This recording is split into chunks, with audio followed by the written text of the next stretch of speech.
members of Parliament and Lords, ladies and gentlemen, good afternoon. Assalamu alaikum. I'm privileged and honored to engage with the members of this august House, a global symbol of democracy and the voice of people on the ongoing crisis in my country. We deeply value the continued interest shown by both chambers of the Parliament to support peace and stability in Sudan. At the outset, I would like to extend my sincere thanks to the Center for Turkish Studies for organizing this important event. Thank you, Dr. Ibrahim and Idris. Ladies and gentlemen, wars are not accidents, as the saying goes. They are the outcomes of deliberate and calculated intervention. The war in Sudan is no exception. The RSF militia and its external sponsor, the United Arab Emirates, were adamant pursuing their illegitimate and selfish agenda to the extent of employing extreme brutality and terrorism. Until recently, this conflict could be described as a proxy war. However, it has taken a dangerous turn, verging on regional war, with the UAE barely concealed direct intervention. It is important to emphasize that my government and the leadership of the Sudanese armed forces made very effort to prevent the current war. You will recall that former dictatorship was toppled after SAF, our Sudanese armed forces, responded to months of popular protest demanding change. The RSF, a successor of the infamous Janjaweed militia, had long been feared as a tool of repression. In effort to neutralize its threat, its leader, Hemeti, was appointed Vice President of the Transitional Military Council on the 12th of April 2019, and later Vice President of the Transitional Sovereignty Council, with the full backing of the Forces of Freedom and Change, FFC, the coalition that spearheaded the revolution. To usher Sudan into a new era of peace and reconciliation, it was agreed that all armed groups, regardless of their previous affiliation, should be included in the transitional arrangement and be integrated into the national army in accordance with the internationally established procedures. However, this delicate transition, as the country emerged from multiple internal conflicts, international isolation, formidable economic crisis, and deeply fragmented political elite, was further compounded by unprecedented scramble by regional and international powers, all seeking to gain influence and economic advantage in Sudan. Among them, the UAE emerged as the most aggressive and subversive actor. Despite being a relatively distant and small country with little historical stake in Sudan, Abu Dhabi exploited Sudan's political and security volatility to empower the RSF as its proxy. Through extensive gold smuggling to Dubai and revenues from foreign military deployments in Yemen, Libya, and elsewhere, the UAE helped transform the RSF into powerful economic and military force.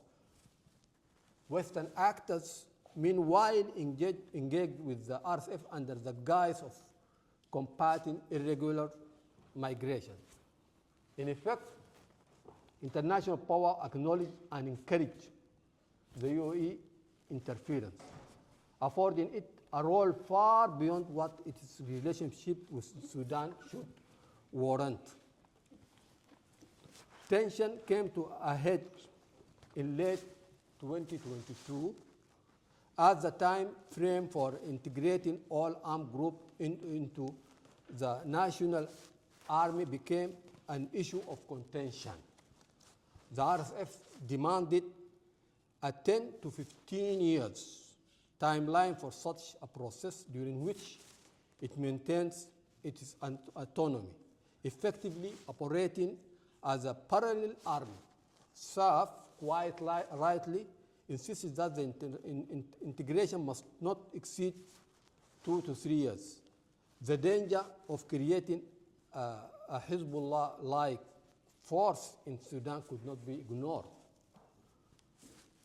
On the 15th of April 2023, the RSF launched a bloody coup attempt backed by the UAE and tacitly accepted by Western powers, deploying over 80,000 heavily armed fighters and hundreds of armored vehicles across key locations in Khartoum and other cities.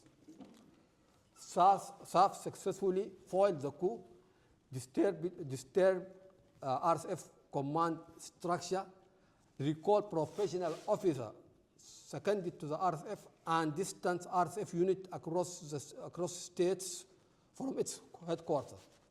Consequently, the RSF tend to occupy civilian infrastructure, ministries, hospitals, police stations, places of worship, universities, and hundreds of thousands of private homes, using them as military bases. Despite this, my government agreed to peace negotiation within weeks of the conflict outbreak. On the 11th of May 2023, the US-Saudi facilitated Jeddah Declaration on Civilian Protection based on international humanitarian law was signed. Among its key provision was the evacuation of civilian sites. Yet, instead of complying, the RSF used the truce to capture more territory and to launch a new offensive. The worst atrocity of war, the West Darfur genocide, occurred in June 2023 during the truce, when between 10 to 15 members of the Masalit African community were massacred. International response was limited to verbal condemnation. Western power, believing the RSF could emerge victorious, continues their quiet support, treating Hameti almost as a de facto head of state. This attitude culminated on January 2024, when the RSF entered a formal political alliance with the pro-Western Taqaddum coalition, now known as Sumud, led by the former Prime Minister Abdullah Hamdok, who had signed his position in 2022. This agreement, signed in Addis Ababa, effectively laid the groundwork for a parallel RSF-led government, as we are hearing now. Throughout 2024, emboldened by impunity and UAE backing, the RSF launched a terror campaign across central Sudan, invading Jazeera, Sinnar, Blue Nile, and White Nile state, while laying siege on Tulfashir, the historical capital of Darfur and home to over 1 million internally displaced persons. These are the people who have been displaced in the first place by the Janjaweed. According to multiple reports, including those by Amnesty International and Yale University International Investigative Media, the UAE has redoubled its military support, supplying the RSF with advanced weaponry, including French high-technology armed vehicles, heavy artillery, and drones sourced from Serbia, Bulgaria, and China, and others, and financing the recruitment of 10,000 of mercenaries from across Africa, Middle East, South America, and Eastern Europe. The EU estimated in January 2024 that as many as 200,000 mercenaries were fighting alongside the RSF. When the UN panel of independent experts confirmed in January 2024 that the UAE have violated the Darfur arms embargo and was the RSF principal weapon supplier. Implicated in genocide, nothing was done. The Security Council failed to act even after a complaint by Sudan against the UAE was formally placed on its agenda. Shockingly, a Western permanent member blocked the discussion.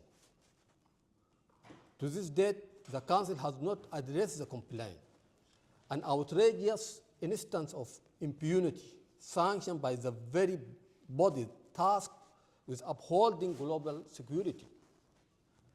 Had the Security Council fulfilled its duty and dealt seriously with the issue, countless innocent lives could have been saved and an end to war would have been reached at least a year ago.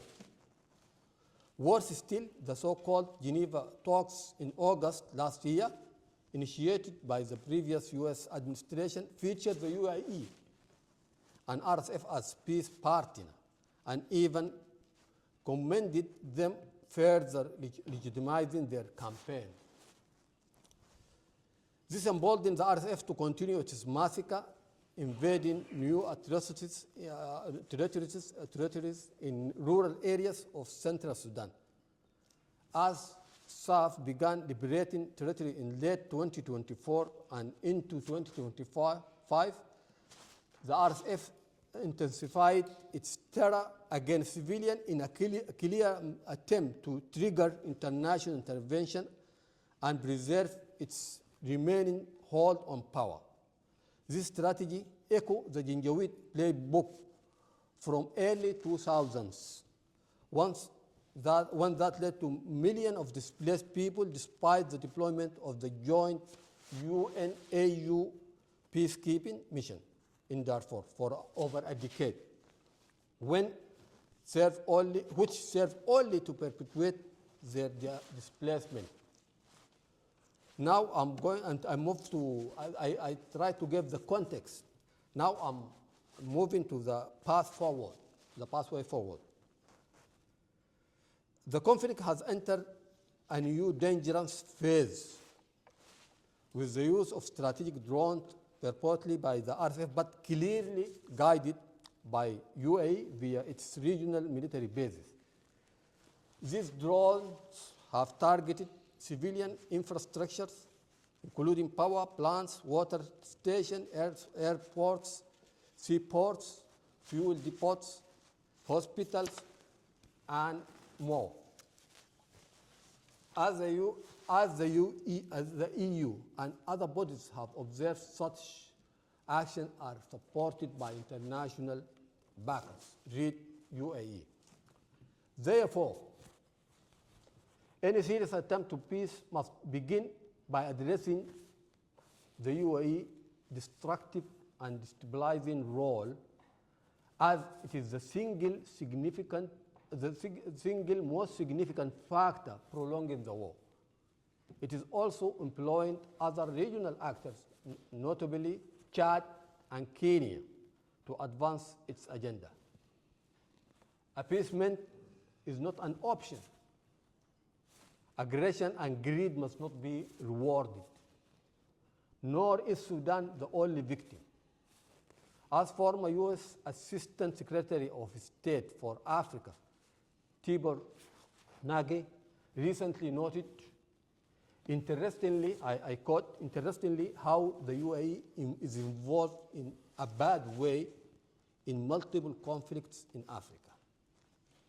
It is support, for example, for Shabab, illicit charcoal trade, it is encouraging split in Somalia, it is interference in Libya, everywhere, and its continuous subversive activities across the continent must be confronted. Engaging the RSF as a legitimate peace partner only repeats the mistake made in Liberia and Sierra Leone, where warlord prolonged where appeasing warlord prolonged civil war until they were eventually defeated and tried at The Hague. We tried this ourselves by appointing Hemeti vice president despite his bloody past, only to see him turn against the state and try to hijack the entire state. The only viable strategy should include, firstly, cutting off arms supply to the RSF and fully enforcing UN Security Council resolution, including the Darfur arm embargo. Immediate implementation of Resolution 2736 for the year 24, mandating the lifting of or demanding the lifting of the al-Fashir siege and escalation. Ending impunity for RSF leaders responsible for genocide, ethnic cleansing, and mass atrocities, especially those residing in Europe. Implementing the roadmap submitted by the government of Sudan to the UN Security Council, to the UN Secretary General in March this year, which called for evacuation of all civilian sites occupied by the militia, withdrawal of RSF from towns and villages in Kordofan and elsewhere, assembly of remaining RSF elements in agreed location in Darfur, with foreign mercenaries separated and removed, followed by a fully inclusive and all-inclusive national dialogue to resume the democratic transition. I thank you very much for your kind attention, and maybe I'll pass on to. Okay. Yeah. Thank you. Thank you very much. Thank you very much. I've chosen the topic of why this is the most dangerous phase of the war in Sudan. Since early May, the war in Sudan has entered its most perilous and destabilizing phase to date. Almost daily, drone attacks have, for the first time, targeted Port Sudan and its surroundings, hitting vital civilian infrastructure such as the airport, seaport, and fuel storage facilities. These attacks represent not just a military escalation, but Mirghani, you can speak up a little bit. Oh, sure, yeah. Is my voice clear, or shall I Bit louder, raise the level? louder. Okay. These attacks represent not just a military escalation, but a shift in the nature of the conflict, with far-reaching implications for regional security, humanitarian access, and global stabilities. Five key factors make this phase especially dangerous. First, the significance of targeting Port Sudan. The city is not only Sudan's de facto capital, hosting displaced government institutions, embassies, and international organizations. It's also the primary artery through which supplies flow into Sudan and exports exit. The attacks are not merely directed at the city. They aim to paralyze the country, threatening it with cutting off the main supply line and trade route. By threatening this hub, the attacks are designed to disrupt the government functions and pressure embassies and international organizations to reconsider their presence in the city. Second, the humanitarian impact. With many humanitarian organizations operating from the city and international personnel stationed there, Port Sudan has become essential not only for delivering aid, but also for coordinating the humanitarian response. The drone attacks compromise these operations, disrupting aid deliveries and potentially forcing agencies to withdraw. The resulting disruption exacerbates the humanitarian crisis. Port Sudan also offered sanctuary for internally displaced people forced out of their homes when the Rapid Support Forces, RSF, occupied the areas. If the attacks were to continue, this will trigger a new wave of displacement. The situation is compounded by a broader campaign targeting essential infrastructure across Sudan. In recent weeks, attacks have hit power stations, drinking water facilities, dams, and transportation hubs in different cities. These attacks are deliberate acts designed to cripple civilian life and increase human suffering. They plunge communities into darkness, cut off clean water, and destroy the basic fabric of society.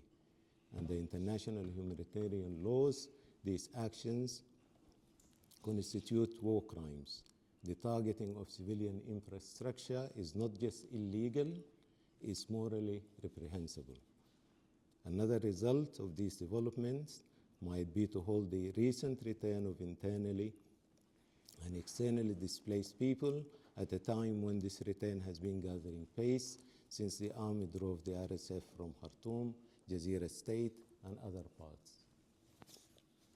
Worse still, if these attacks were to continue, they might reverse the trend entirely as people are once again forced to flee. Third, the geopolitical tension and foreign intervention. For Sudan's strategic position on the Red Sea cannot be overstated. It lies on a vital shipping artery that supports global trade, particularly energy shipments. Drone strikes on facilities near such a critical waterway raise the specter of maritime insecurity, drawing in regional and international actors with vested interests. More troublingly, the drone attacks appear to mark a dangerous escalation in the already fraught relationship between Sudan and the United Arab Emirates. Sudanese authorities have consistently accused the UAE of backing the RSF and escalating the war with the supply of modern weaponry, including drones. While the UAE has denied involvement, multiple credible investigations suggest otherwise. The RSF use of drone technology has evolved dramatically. Initially, they deployed crude, short-range suicide drones for limited tactical operations. But in the past 2 months, the conflict has witnessed the appearance of long-range, high-capability drones capable of reaching targets over 1,000 kilometers away. This transformation is not the result of internal innovation by the RSF. The sudden availability of such advanced weaponry suggests external assistance of a highly organized and well-resourced nature.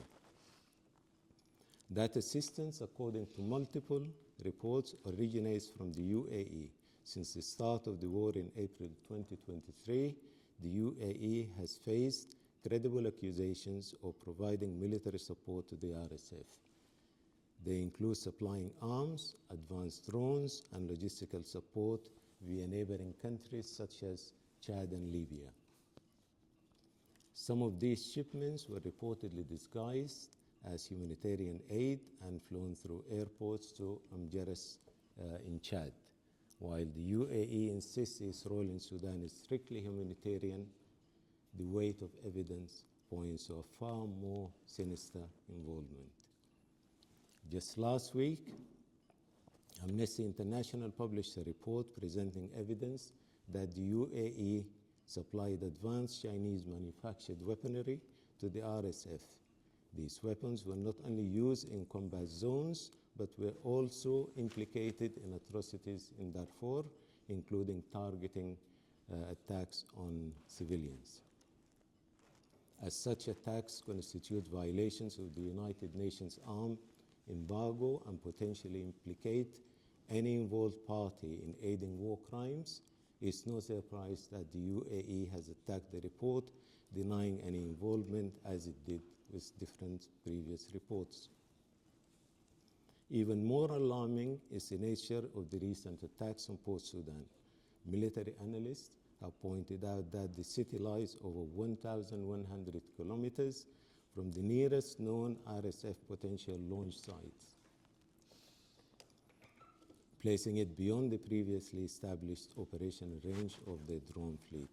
The RSF has neither the logistical infrastructure nor the technical expertise to carry out such strikes unaided. Eyewitness accounts reported that the drone approached from the sea rather than overland, leading to speculation that they were launched from a UAE facility in the Horn of Africa. There are also suggestions that some of the attacks were conducted by manned aircraft launching precision-guided missiles from distance.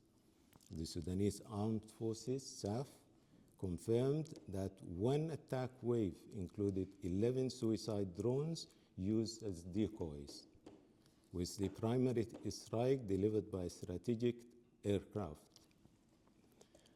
This deliberate wording, strategic aircraft, leaves open the possibility of direct foreign involvement.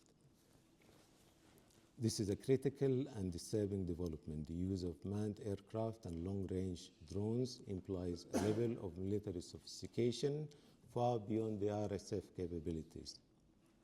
If these strikes were indeed supported or executed by external actors, it would represent a dangerous regionalization of the conflict. Fourth, a shift in Sudan's military doctrine. The response from within Sudan has been one of public anger with noticeable calls for retaliation. The Sudanese armed forces, for the first time, declared that they would have to seriously consider changing their military doctrine from purely defensive to include offensive capabilities. This would be a significant shift in Sudan's posture. The public and political anger directed at the UAE is certainly intensifying, raising the prospect of further deterioration in relations. On May 6, Sudan officially severed diplomatic ties with the UAE, accusing her of violating Sudanese sovereignty. Although the UAE refused to recognize this decision, the diplomatic rupture is significant, unlikely to have long-lasting consequences. Simultaneously, legal efforts by the Sudanese government to hold the UAE accountable have faced challenges. A case brought by Sudan to the International Court of Justice, ICJ, accused the UAE of violating the Genocide Convention through its support for the RSF. However, the court dismissed the case on procedural grounds, citing the UAE's reservations upon ratifying the convention. Despite this setback, Sudanese officials have indicated that the pursuit of accountability will continue in other forms. A way forward, and this is just one way, the international community cannot afford to remain passive. A stronger diplomatic pressure must be exerted on external actors fueling the violence, specifically the UAE. An international mechanism for accountability must be reinforced. The truth is that the UAE role has been the single most destabilizing factor in fueling the war by supplying weapons and contracting mercenaries to fight alongside the RSF. Unless this stops, the war would continue for longer and become messier, bloodier, with a higher human cost and suffering. The international community, Britain included, has failed to exert any real pressure to stop the UAE fueling the war. This needs to change. It would be a starting point for any serious effort to seek an end to the war. In sum, this phase of the Sudanese conflict is the most dangerous because it combines military escalation, humanitarian collapse, regional destabilization, and foreign interference into a volatile mix. The consequences of inaction will not be confined to Sudan's borders. A final thought.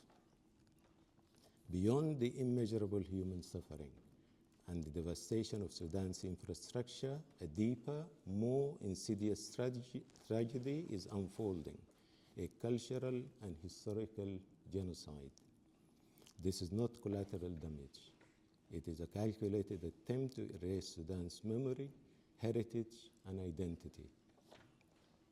With the looting and destruction of the Sudanese National Museum, Sudan has lost far more than artifacts.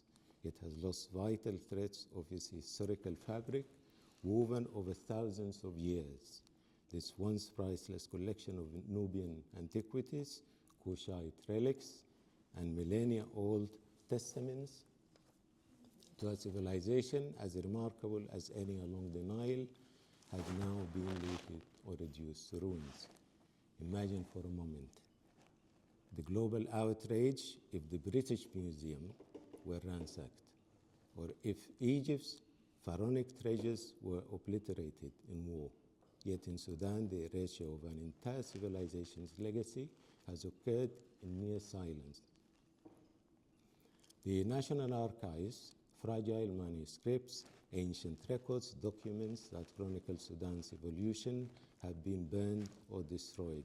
The Presidential Palace, a living monument to national sovereignty, along with its museum, has been desecrated. What has been lost is not just architecture or parchment, it is the collective memory of a nation. To many Sudanese, the war is no longer merely about territory, resources, or power. It's a battle for existence itself, a war waged to erase identity. The targeted destruction of universities, libraries, and cultural institutions is not incidental, it's deliberate, a strategy of intellectual and cultural suffocation.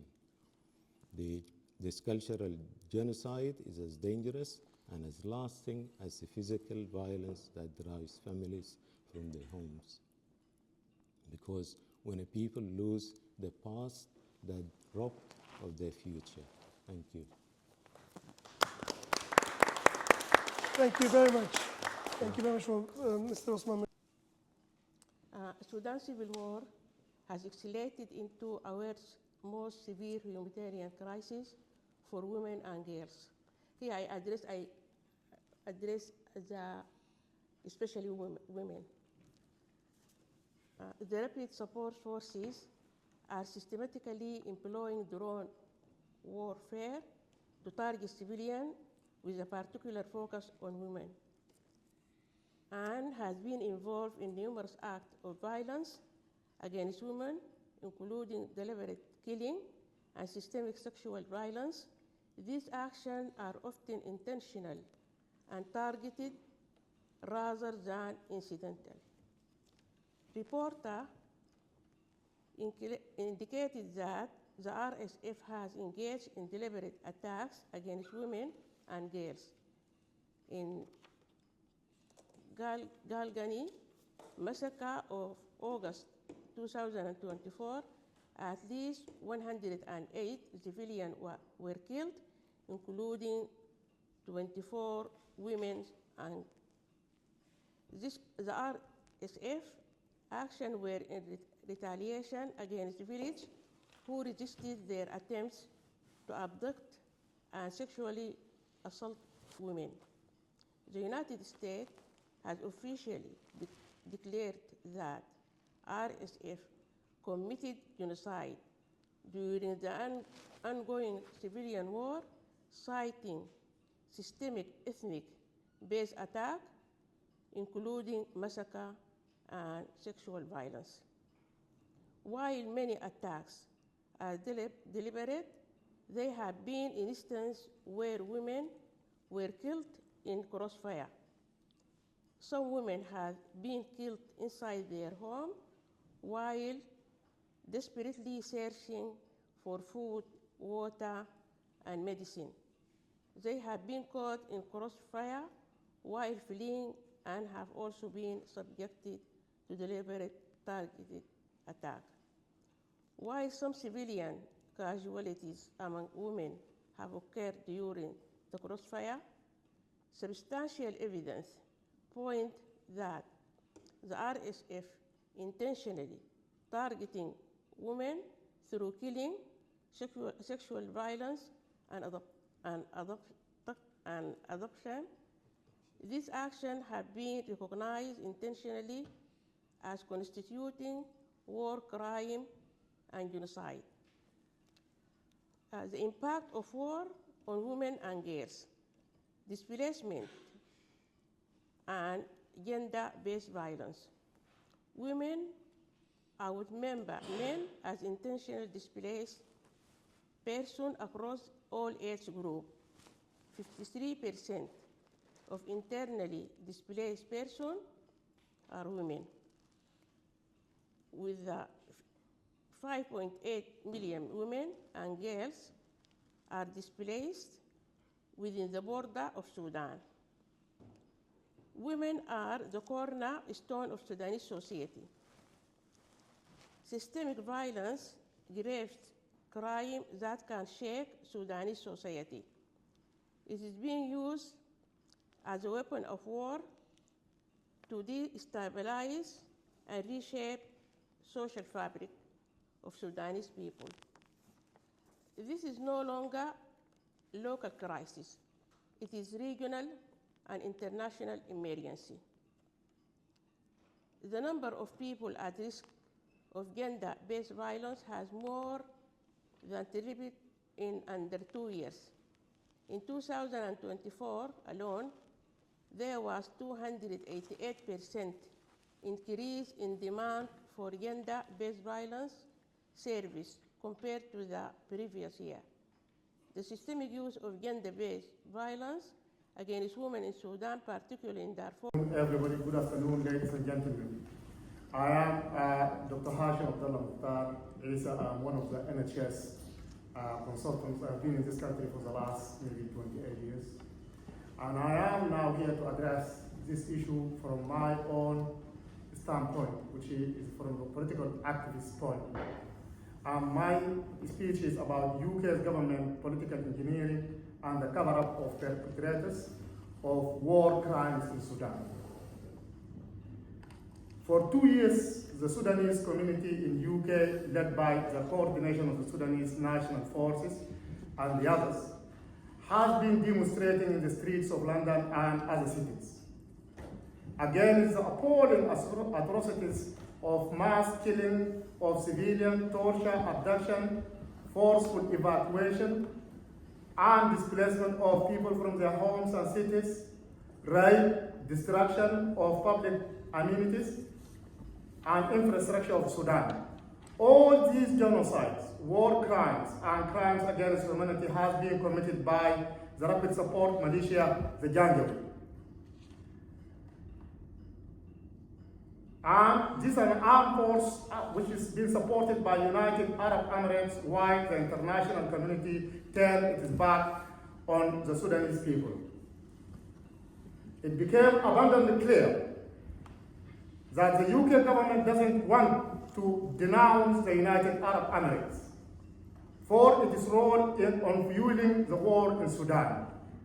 By supporting the rapid support militia, the Janjaweed, the UK does not condemn what's happening and what describes as a systemic violation of international laws and the relevant Security Council regulations.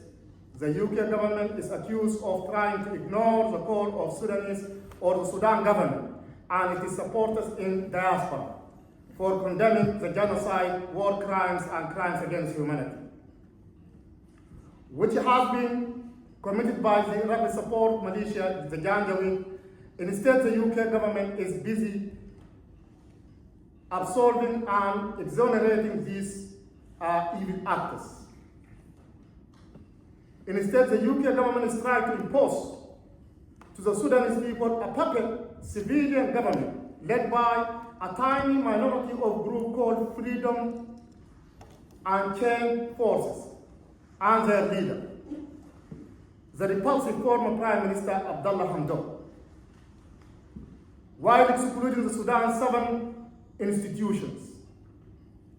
The Sudanese people firmly reject them and stood firmly against foreign fabricated narratives. The United Kingdom government is selling us instead the United Arab Emirates with the deeper objectives as a supposed humanitarian partner, shielding it from international scrutiny and legal accountability. But the Sudanese people vehemently refuse. In Chatham House on the 31st of October 2024, and again in UK's second attempt in London Conference for Sudan in 15th of April 2025, which was held in Lancaster House, where they excluded the Sudanese representatives. These attempts crumbled before our unified voice. Our demonstrations were deliberately ignored by UK successive government, particularly the Labour administration, which we largely voted them in. On 15th of April 2025, we, the crowd of 3,500 demonstrators launched what some news outlets even called it as the earthquake of London. The demonstration came from people trying to reclaim their voice. We built a synchronized mobilization based on national responsibility, unity, and urgency for Sudan. A movement built on structure, strategy, and shared purpose in support for the Sudan Armed Forces, SAF. The only hope, and I would say it again, it is the only hope that's left for the Sudan, to foil the plots and to protect the nation from this orchestrated foreign invasion and occupation. With the slogan, "One Army, One Nation," we built a strong network of active committees and community groups led by the coordination of the Sudanese national forces and others, including the national civil movement. The demonstration directly exposed the UK's strategic partnership with the actors responsible for mass atrocities in Sudan. It revealed how international diplomacy was manipulated to protect the perpetrators, marginalize victims, and legitimize complicit actors, particularly the United Arab Emirates, where the UK is undermining the Sudan's sovereign voice, depicting our beloved Sudan and Sudan Armed Force as sacrificial lamb. It shows how UK and EU are not neutral players in this war. They have enabled political engineering, funding mediators, shielding foreign sponsors of violence. British Foreign Secretary David Elamin has played a pivotal role in this complicity. He's openly sided himself with the United Arab Emirates, whose role arming and funding the rapid support militia is no longer in doubt. The United Arab Emirates itself continues to provide weapons, logistical support, political cover for the RSF militia and the militant group which is accused of genocides and horrific crimes in Sudan. Thank you very much for the listening, for your time. And I hope that this voice should reach the Prime Minister.